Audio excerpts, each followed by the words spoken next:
बेटा अस करे कत पतमिस वीडियोस मज दैट ट्रिग्नोमेट्री इज सो ब्रांच यस हावन relationship between sides and angles of a right triangle वन समझा बह relationship between sides and angles गो क्या मैं बनो तह ब्रो कन राइट ट्रायंगल बनत राइट ट्रायंगल के बेस यह गो बेस अत ब्याक नाव एडजेसेंट साइड याद थे एडजेसेंट साइड यह गो परपेंडिकुलर ऑल्टीट्यूड यह ब्याक नाव अपोजिट साइड इस परपेंडिकुलर अत ब्याक नाव ऑल्टीट्यूड अत ब्याक नाव अपोजिट साइड यह ब्याक नाव बेस यह गो एडजेसेंट साइड यह पे यह गो हाइपोटेन्यूज गो सह साइड इस राइट एंगलस अपोजिट हाइपोटेन्यूज गो सह साइड इस राइट एंगलस अपोजिट ठीक है इस पता है वो अगर तुम हाइपोटेन्यूज डेफिनेशन जरूरत the definition of hypotenuse is side opposite to right angle ठीक है मगर इस ट्रिग्नोमेट्री ब्रांच अत मन रोजान यह हमेशा बेस क्या यानी कि अगर तुम ए बी थो बेस अगर तुम क्या करो ए बी थो बेस यह ए बी रोजान ट्रिग्नोमेट्री मज ए बी रोजान हमेशा बेस यह गसान चेंज यह क्या गसान चेंज पड़े ब्रोट कुन तो बी सी रोजान हमेशा परपेंडिकुलर क्या या आल्टीट्यूड क्या या अपोजिट साइड क्या यानी कि ट्रिग्नोमेट्री मज बेस नाव ब्याक एडजेसेंट साइड एंड परपेंडिकुलर ब्याक नाव अपोजिट साइड थो तो याद in trigonometry the other name of base is adjacent side and the other name of perpendicular या आल्टीट्यूड ब्याक नाव अपोजिट साइड मैंने वन मतलब क्या मैंने वन मतलब ट्रिग्नोमेट्री मज बेस नाव एडजेसेंट साइड ब्याक नाव एंड परपेंडिकुलर या आल्टीट्यूड ब्याक नाव क्या other name of perpendicular and altitude is opposite side पे ब्याक मेन पॉइंट ट्रिग्नोमेट्री मज बेस रोजान हमेशा बेस कहें तो ट्रिग्नोमेट्री मज रोजान परपेंडिकुलर यह साइड हमेशा कहें दैट मीन्स यह परपेंडिकुलर इस वुचान परपेंडिकुलर यह बन कुन साथ बेस्ड इस बेस यह बन कुन साथ परपेंडिकुलर यह क्या बना परपेंडिकुलर क्या बना बेस बह कर ब्रो कुन एक्सप्लेन तो बस कर कत relationship between sides and angles यह रिलेशनशिप कर तुम समझ रिलेशनशिप कर तुम समझ ये तुम ट्रिग्नोमेट्री हिंद 6 ट्रिग्नोमेट्री रेशो थो याद you have to remember 6 trigonometric ratios गो ट्रिग्नोमेट्री मज 6 तिम ट्रिग्नोमेट्रिक रेशोज अक सेकंड क्या वन मैं ट्रिग्नोमेट्रिक रेशोज टी रेशोज गए ट्रिग्नोमेट्रिक रेशोज यम 6 गो अगर तुम 6 थो याद अगर तुम 6 ट्रिग्नोमेट्रिक रेशो थो बराबर याद पाने यो तुम समझ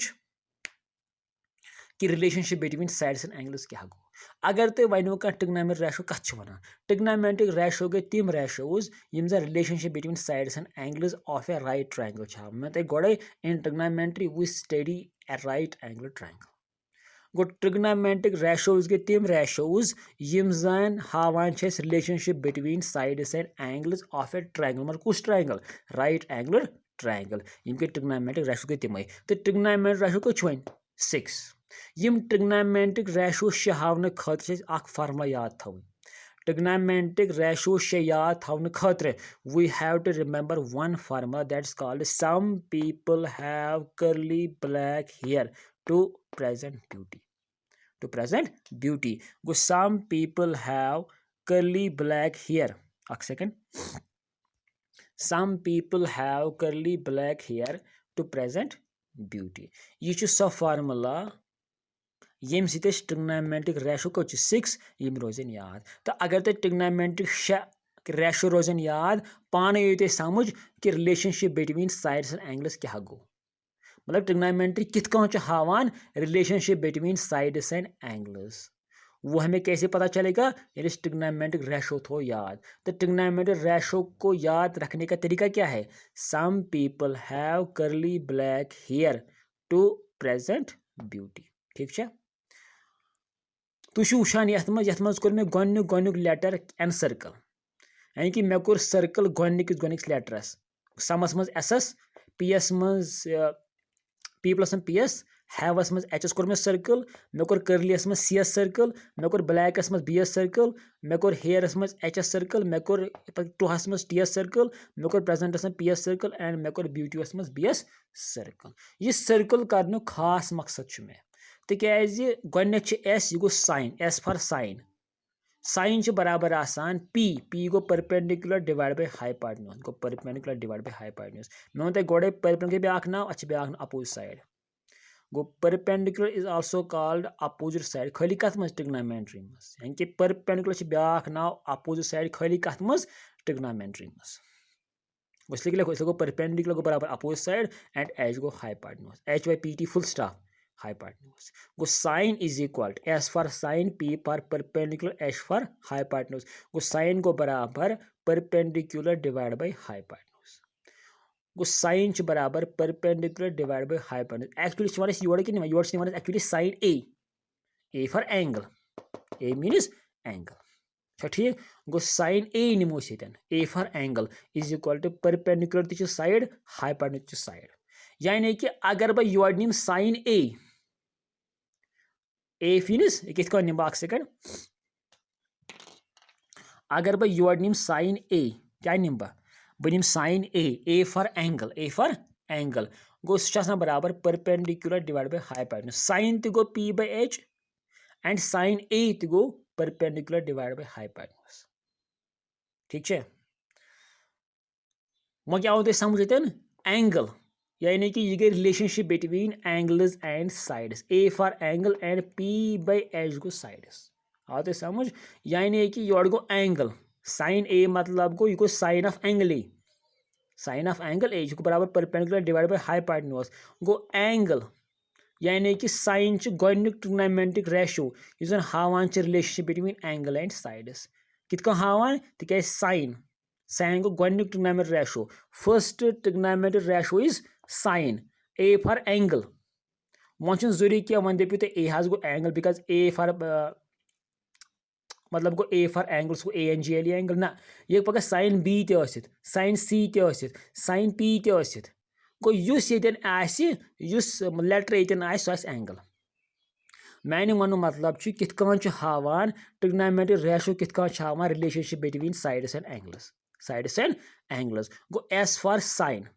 बह हेकन A ते हयित गो S फॉर साइन या साइन A या साइन B पगह साइन C ते गो चाहे A चाहे B चाहे C गो ते मतलब गो यह एंगल गो sine relationship between angle and sides तिक perpendicular side and hypotenuse side इस परपेंडिकुलर अत ब्याख नाम opposite side and H for hypotenuse गो गोनिक ट्रिग्नोमेट्री साइन देम क्या वन C for cos B for base H for hypotenuse गो cos is equal to base by hypotenuse base ब्याख नाम एडजेसेंट साइड एंड हाइपोटेन्यूज क्या वे बेस ब्याख नाम adjacent side and H for hypotenuse यानी कि cos is equal to base divide by hypotenuse base ब्याख नाम adjacent side and divide H सो गो हाइपोटेन्यूज ठीक है गो C for cos then cos is equal to B for base and H for hypotenuse cos is equal to base divided by hypotenuse को cos is equal to base divided by hypotenuse base के ब्याख नाम adjacent side divided by hypotenuse and last is to present beauty T for tan is equal to P for perpendicular and B for base को tan is equal to perpendicular divided by base tan is equal to perpendicular divided by base ठीक है खाली गोनिक letter नुन one गई त्रे sign गो बराबर यथ cos गो बराबर यथ tan गो बराबर यथ लेकिन मैं लिख देर आर 6 ट्रिग्नोमेट्रिक रेशोज गो नोम गई त्रे वन बी त्रे साइन अत अपोजिट यानी कि साइन कॉस तो tan गई त्रे ट्रिग्नोमेट्रिक रेशोज बी त्रे कम बी त्रे नुहद अपोजिट साइनस गो अपोजिट क्या साइन को अपोजिट कोसेक अगर साइन बराबर perpendicular divide by hypotenuse then cosec is equal to hypotenuse divide by perpendicular गो sine is equal to perpendicular divide by hypotenuse cosec is equal to hypotenuse divide by perpendicular इसे याद sine क्या sine opposite क्या cosec and cos गो base by hypotenuse cos opposite अक second opposite cosec क्या opposite सेक ठीक है अक सेकंड गो यूजन कॉस गो बराबर अगर तुम वो cos गो बराबर base divide by hypotenuse base के ब्याख adjacent side divide by hypotenuse base also called adjacent side and perpendicular ब्याख अपोजिट साइड परपेंडिकुलर ब्याख अपोजिट साइड बेस ब्याख एडजेसेंट साइड परपेंडिकुलर ब्याख अपोजिट साइड बेस ब्याख एडजेसेंट साइड बस समझाओ तुम ये ट्रायंगलस मज क्या परपेंडिकुलर क्या गो अपोजिट साइड एंड बेस क्या गो एडजेसेंट साइड गो दोयम trigonometric ratio cos is equal to base divide by hypotenuse so गो adjacent side divide by hypotenuse and cos क्या अपोजिट cos अपोजिट क्या sec अगर cos गो बराबर base by hypotenuse then sec is equal to hypotenuse by base opposite मतलब गो कर reciprocal b by s कर रेसिप्रोकल सो गो h by b ये h by b लेख सो गो cos सो गो sec गो द अपोजिट ऑफ cos के the opposite of cos is sec one tan गो बराबर परपेंडिकुलर डिवाइड बाय बेस अमुक अपोजिट गो cot गो tan अपोजिट क्या cot गो अगर tan को बराबर p by b perpendicular divide by base then cot is equal to base divide by perpendicular यम थो जरूरी याद यम गई 6 trigonometric ratios तो trigonometric ratios गई तिम ratio यम जन हाइन relationship between sides and angles of a triangle मतलब कुछ triangle in trigonometry we always take right angled triangle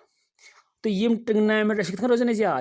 याद यम से some people have curly black hair to present beauty as for sine perpendicular hypotenuse cos base hypotenuse tan perpendicular and base इस जन perpendicular अच्छी ब्याह opposite side इस जन base अच्छी ब्याह adjacent side ठीक है।